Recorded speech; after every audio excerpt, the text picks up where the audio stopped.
शाश्वतं केवलं ज्ञानमूर्तिम् द्वन्द्वातीतं गगनसदृशं तत्त्वमस्यादिलक्ष्यम् एकं नित्यं विमलम् अचलं सर्वधी साक्षिभूतं भावातीतं त्रिगुणरहितं सद्गुरुं तं नमामि। प्रेम से बोलो स्वामी सत्यवानंद महाराज की जय। प्रिय सुधी जन, आज लगभग 1 साल के बाद हम आप लोगों के बीच श्री के सिंह के पुत्र के यहाँ पुत्रों के यहाँ उपस्थित हुए हैं। आप लोगों से यदि चर्चा न किया जाए तो यहाँ का आना व्यर्थ है, क्योंकि गुरु का मतलब ही होता है कि जो अंधेरे से प्रकाश की तरफ ले जाए, प्रेरित करे। इसीलिए कहा कि गुरुर् ब्रह्मा गुरुर्विष्णु गुरुर्देवो महेश्वरः गुरुः साक्षात् परब्रह्म तस्मै श्री गुरुवे नमः। ऐसे ही परम गुरु हम लोगों के पूज्य गुरुदेव परमहंस सदेवानंद जी महाराज थे, जिनके द्वारा आज से करीब 40 वर्ष पहले यहाँ पर आश्रम की स्थापना की गई थी। भगवान ने कहा गीता में, ये यथा माम प्रपद्यन्ते ताम तथैव भजाम्यहम्। अब इसको हम हिंदी में व्याख्या करते रहे। आप संसारी चीज में क्या होता है, जो आपके घर आता है उसके घर आप जाते हैं कि नहीं जाते हैं? बोलो ना भाई आप। और जो नहीं आता उसके यहाँ नहीं जाते। तो इसी तरह से भगवान कह रहे हैं कि ये यथा माम प्रपद्यन्ते, जो मुझको जितना याद करता है, भगवान कहते हैं ताम तेषां भजाम्यहम्, मैं भी उसको उतना ही बचता हूँ। अब प्रश्न यहाँ ये उठता है कि लोग कहते हैं, गोस्वामी जी ने भी लिखा है, समदर्शी मोह कह सबको। भगवान कह रहे हैं कि गोस्वामी जी ने लिखा कि मुझको लोग कहते हैं कि मैं समदर्शी हूँ। असेवक सोई अनन्य प्रिय जोई। भगवान कहते हैं कि जो सेवक अनन्य होता है, कहते हैं उसकी जो कैटेगरी है उसके लिए मेरा व्यवहार अलग हो जाता है। भगवान ने कहा कि समदर्शी मोकह सब कोई। बाली ने भी यही कहा था भगवान से, अपनी पत्नी से बात करते हुए यही कहा था कि भगवान समदर्शी हैं, और जो कदाच मोहिमारी है तो पूरी हो सनात, यानी उसको कहीं न कहीं मालूम था कि मैं कहीं न कहीं गलत हूँ। भगवान तो समदर्शी हैं, लेकिन फिर भी अगर हमको मारते हैं तो मैं भी अभी जो अनाथ हूँ तब सनात हो जाऊंगा, यानी उनके साथ हो जाऊंगा। तो भगवान इसमें क्या इशारा कर रहे हैं? भगवान कह रहे हैं कि समदर्शी लोग कहते हैं कि मैं समदर्शी हूँ, लेकिन वह सेवक जो मेरे आश्रय रह करके किसी अन्य का आसरा नहीं करता, मैं उसको ज्यादा याद करता हूँ, मैं उसका ख्याल करता हूँ। जैसे इस संसार में भी यही है, माँ के साथ जो बच्चा ज्यादा जुड़ा रहता है, पिता के साथ जो सेवा ज्यादा करता है, तो माँ पिता भी पहले नंबर पर उसका ख्याल करते हैं। अब इसमें आया सो अनन्य जाके अष्ट मति न टरई हनुमंत, मैं सेवक सचराचर रूप स्वामी भगवंत। कहा अनन्य सेवक क्या होता है?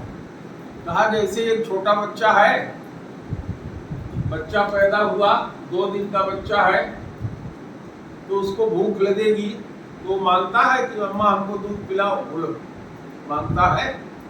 तू बताओ। मांगता है कि अम्मा हमको भूख लगी है, लेकिन मांगता है कैसे? रोने लगता है। तो जिम्मेदारी किसकी रहती है?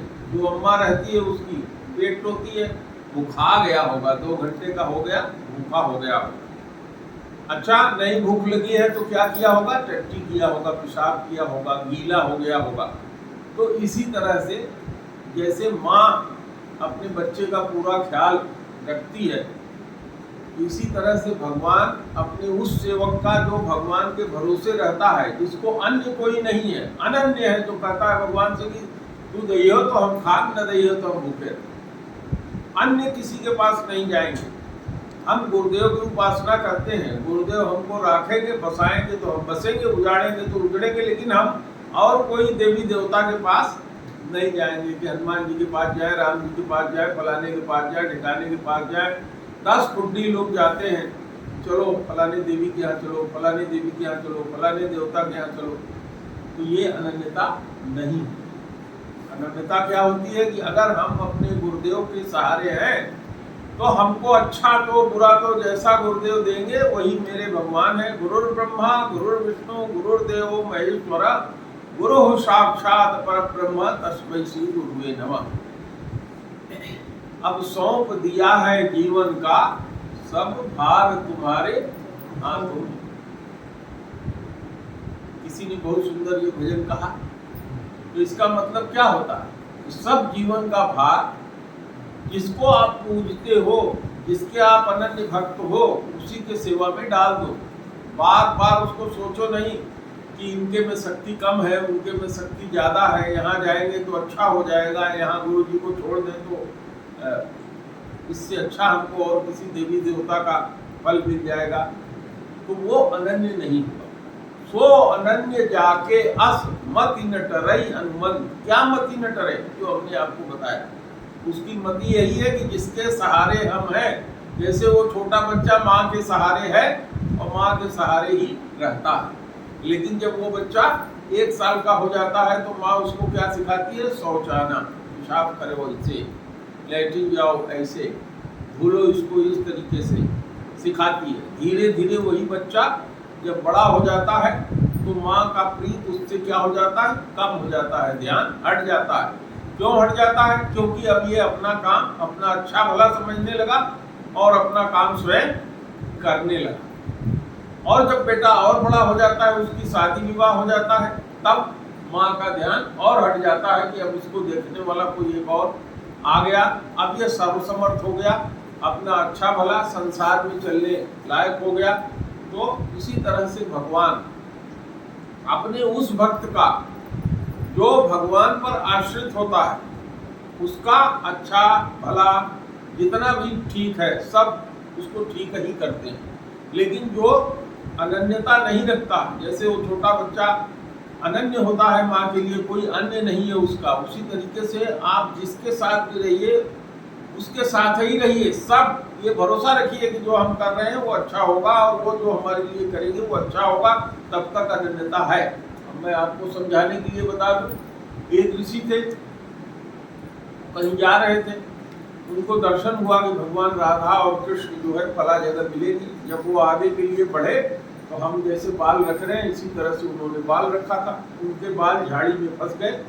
बहुत सी झाड़ी होती है, छर बैरिया जो लगती है गांव में, उसमें बाल फंस गया उनका। अब कोई पहुंचा तो कहा महाराज जी हम छोड़ा दे रहे थे। ना ना ना ना, तुम हमारे नजदीक न आओ, चले जाओ। जिसने हमको यहाँ दर्शन देकर बुलाया था वही जब आएगा तब इसको छुड़ाएगा। 7 दिन और 7 रात हो गया वो उनसे खड़े रहे, बाल फंसा उसमें उनसे खड़े। तो भगवान ने सोचा कि इसकी परीक्षा लिया जाए। तो भगवान जो एक छोटे से बच्चे के रूप में बन करके आए और कहे महाराज जी 7 दिन हो गया और आपका बाल मैं सुलझाने के लिए आया हूँ। तो कहे तू कौन है रे? तू मेरा बाल क्या सुलझाएगा? जिसने फंसाया है वही जब आएगा तब हम सुलझाएंगे। तो वो बच्चा जो है मुरली हाथ में लिए कृष्ण बन गया। तो उन्होंने कहा ना ना ना ना ना, जो आप हमको दर्शन दिए थे तो अकेले नहीं दिए थे, राधा रानी के साथ दिए थे। तो अगर आप कृष्ण हो तो राधा रानी को बुलाओ और जब दोनों लोग मिल के सुलझाओगे तब हम सुलझेंगे, नहीं जैसे उलझा ऐसे उलझा रहेगा। ये भक्त का भाव होना चाहिए अपने भगवान के प्रति, अपने गुरु के प्रति। जिसके प्रति आपके अंदर भाव है इसको कहते हैं अनन्यता। अगर इसमें आपके कहीं भी परिवर्तन आता है तो आप अन्य हैं, अनन्य नहीं। इसीलिए गोस्वामी जी ने कहा सो अनन्य जाके अस मति न टरहि हनुमंत, और मैं सेवक सचराचर रूप स्वामी भगवन। कहा कि वो सेवक का भाव इस तरह से होना चाहिए कि हमारे भगवान सबके अंदर व्याप्त है, और ये सत्य भी है, भगवान हमारे आप सबके अंदर है। हमको खाली विश्वास नहीं है कि भगवान मेरे पास है, हम उसको कहीं ढूंढने जाते हैं, वो आपके पास ही है। तो उसको कहीं ढूंढने जाने की बात नहीं है। कबीर साहब ने इसी के लिए कहा मोह को कहा ढूंढो बंदे मैं तो तेरे पास में, ना मंदिर में ना मस्जिद में ना पूजा उपवास में। तो भगवान आपके साथ ही हैं, कहीं हम उनको ढूंढने जाने की आवश्यकता नहीं है। आपका श्रद्धा, आपका विश्वास पूरा पक्का हो, आप अनन्य हो, आपकी भावना ऐसी हो जिससे आप डिगने वाले नहीं हो। ये हमारा आपका जो जीवन है ये अनंत काल तक चलता है। इस हमारे आपके शरीर में दो चीजें हैं, एक तो ये शरीर है, एक ये है जो बोल रहा है, एक वो है जो सुन रहा है। आपके अंदर भी वही है जो सुन रहा है, ये जो बोल रहा है वही वहां बैठे सुन रहा है। और ये शरीर हम आपको कहाँ मिला? इस संसार में आके माँ बाप के संयोग से ये शरीर मिला, और ये मिला तो एक दिन क्या होगा? छीन जाएगा। ये किसी का रहा है आज तक? बोलिए, नहीं है, नहीं रहा है, तो हमारा भी नहीं रहेगा। तो अब इसमें एक चीज है शाश्वत, क्या? ये जो बोल रहा है, ये जो सुन रहा है, ये परमानेंट है, ये कहीं जाता नहीं है। इस शरीर को छोड़ेगा दूसरे शरीर में जाएगा, दूसरे शरीर को छोड़ेगा तीसरे में जाएगा। तो आदमी सोचता है कि हम तो जब से पैदा हुए तब से गुरु जी का, भगवान जी की उपासना कर रहे हैं, हमको तो मिले नहीं, अब तो बुढ़ौती आ गई। जैसे ही माता जी ने कहा हमारी तो बुढ़ापा आ गया, अब तो भगवान मिले नहीं। तो ये न समझो, ये जीवन बहुत लंबा चल रहा है। इस जीवन में, इस धरती लोक के लिए आपको थोड़ा समय ग्रांट हुआ था जिसके लिए आप यहाँ आएंगे। आप जो कर रही हैं उसमें आप लगे रहिए। जिस दिन वो चीज पूरी हो जाएगी उस दिन वो आपसे आकर के मिलेंगे। सबरी को 10,000 बरस तक उनके गुरु मतंग जी ने कहा था कि भगवान तुमको एक दिन मिलेंगे, और सबरी रोज रास्ता गुहार के भगवान का इंतजार करती थी। कथा आप सब लोग सुने हो, सुने कि नहीं सुने? और 10,000 साल हो गया, बिल्कुल बूढ़ी हो गई। तो सबरी जो थी, इससे पहले भी भगवान की बहुत बड़ी भक्त थी। वो पूर्णता का जीवन था। जब उसने सबरी का रूप उस जीवन में आई तब भगवान उसको आकर के मिले। इसी तरह से हमको, आपको सबको निराश नहीं होना चाहिए। इस समय जितना आप पाप कर रहे हो और जितना आप पुण्य कर रहे हो, मिलेगा दोनों ही आपको। भगवान ने कहा है अवश्यमेव भोक्तव्यम कृत कर्म शुभाशुभम। जो कर्म कर रहे हो, किया जाने वाला जो तुम्हारा कर्म है, चाहे शुभ होगा चाहे अशुभ होगा, शुभ कर्म भी फल देगा और अशुभ कर्म भी फल देगा। तो ये ना सोचो कि गुरुजी नहीं देख रहे हैं, कोई और नहीं देख रहा है, हमने जो काम कर दिया, किसी का बिगाड़ दिया, तो भगवान तो सब तुम्हारे अंदर हैं, सब नोट कर रहे हैं। जो कर्म कर रहे हो, अच्छा और खराब, दोनों का फल अवश्य मिलेगा, उसको भोगना पड़ेगा। इसलिए अच्छे बनो। अच्छे बनोगे तो खराब कर्म भी धीरे धीरे दूर हो जाएंगे। तुम्हारे अंदर जब श्रद्धा आ जाएगी, विश्वास हो जाएगा, तो धीरे धीरे तुम्हारे अंदर से खराब कर्म करने की जो भावना है वो क्या हो जाएगी? दूर हो जाएगी। जब दूर हो जाएगी तो तुम धीरे धीरे क्या हो जाओगे? अच्छे हो जाओगे। जब अच्छे हो जाओगे तो पुराने जो ऋण हैं उनको आप चुकता कर दो। अब आप बताओ कि जो मैं बात समझा रहा हूँ आप लोगों के पल्ले पड़ रहा है, समझ में आ रहा है मेरे बात? तो मन में कभी ये निराशा नहीं रखना चाहिए। जो आदमी पिछले जन्मों में जितना कर्म किया है, इस जीवन में धन के रूप में, पुत्र के रूप में, संपत्ति के रूप में इस जीवन में प्राप्त कर रहा है। हमने उस जीवन में नहीं किया था, हमने दूसरे का छीना था, तो हमसे छीन के जा रहा है। हम इस जीवन में यदि उसको सही करेंगे तो आगे हमें सब आकर के सब मिलेगा। यह बात जानिए, ये सत्य है, इसमें कहीं जरा सा भी असत्य नहीं है। तो हमारा जीवन अनंत है, हमारा जीवन यही नहीं है जो इतने में चल रहा है। और हमको क्या करना है, हमको सही रास्ते पर सही मार्ग निर्देशन अपने गुरु से प्राप्त करके, मैंने आपको बताया कि गुरु होता है जो अंधेरे से प्रकाश की तरफ ले जाए। जब कभी भी कोई शंका हो, राजा दशरथ गुरु वशिष्ठ के पास गए और कहा महाराज ये तो चौथापन आ गया मेरा, अभी हमको कोई पुत्र पुत्री नहीं हुई। तो गुरु वशिष्ठ ने कहा धरऊ धीर होई है सुत चारी, का धीरज रखो 4 पुत्र तुम्हारे होंगे।